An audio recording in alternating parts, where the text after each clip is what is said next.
ദേവസ്വം ബോർഡുകളുടെ ഏകീകരണവുമായി ബന്ധപ്പെട്ട് സർക്കാർ വിവാദപരമായ തീരുമാനങ്ങൾ എടുക്കില്ലെന്ന് മന്ത്രി കെ മുരളീധരൻ. ഏകീകൃത ദേവസ്വം ബോർഡ് എന്ന ആവശ്യം സർക്കാർ വിവിധ ഹൈന്ദവ സംഘടനകളുമായി കൂടിയാലോചിച്ച ശേഷമേ പരിഗണിക്കൂ. ആരോഗ്യ വകുപ്പിൽ സ്വകാര്യ നിക്ഷേപം ആവശ്യമായി വരുമെന്നും കായകൽപ്പം എന്ന പേരിൽ ആരോഗ്യ അദാലത്ത് ജൂൺ 9 മുതൽ കോഴിക്കോട് ആരംഭിക്കുമെന്നും മന്ത്രി അറിയിച്ചു.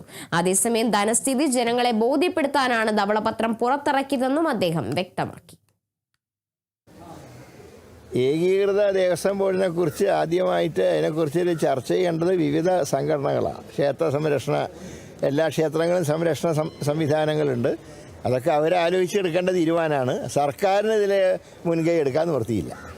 സർക്കാർ ആശുപത്രികൾ പുതിയ കെട്ടിടം നിർമ്മിക്കാനൊക്കെ റെപ്യൂട്ടഡ് ആയിട്ടുള്ള കമ്പനികൾ മുന്നോട്ട് വന്നാൽ ഞങ്ങൾ സ്വീകരിക്കും. ഈ ധനസ്ഥിതിയും വെച്ചിട്ട് ഇനി കൂടുതൽ സംവിധാനം ചെയ്യാൻ കഴിയുമോ? ഞാൻ മതി ഈ ധവളപത്രത്തിലെ സാമ്പത്തിക സ്ഥിതിയുമായി വെച്ചാൽ ഒരു ഡെവലപ്മെൻറ്റ് നടക്കില്ല. CSR ഫണ്ട് വേണ്ടി വരും, റെപ്യൂട്ടഡ് ആയിട്ടുള്ള സ്ഥാപനങ്ങളുടെ സ്പോൺസർഷിപ്പ് വേണ്ടി വരും. അങ്ങനെയൊക്കെ തന്നെയാണ് ആരോഗ്യരംഗത്ത് ഞങ്ങൾ മാറ്റങ്ങൾ വരുത്താൻ ആഗ്രഹിക്കുന്നത്. അല്ലാതെ ഈ ധനസ്ഥിതിയും വെച്ച് ഒരു ഡെവലപ്മെൻറ്റ് വരാൻ പറ്റില്ല.